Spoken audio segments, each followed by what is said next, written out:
अरे कसं काढायचं हे?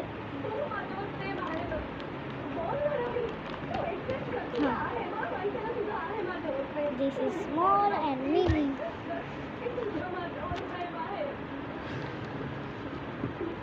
असं देन परत घालायचं.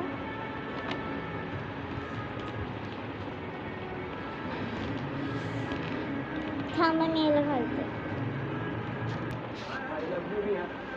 माझं हे काढून झालंय, घालून झालंय. म्हणजे नेक्स्ट व्हिडिओमध्ये मी ही अनबॉक्सिंग करून दाखवेल सगळ्या माझी स्टेशनरी. आत्तासाठी गुड नाईट. असं मी का बोलू? एक गोष्ट तर राहिलीच जी की मी तुम्हाला ऑलरेडी दाखवली. Good night, Shivratri. आता तर खऱ्यामध्ये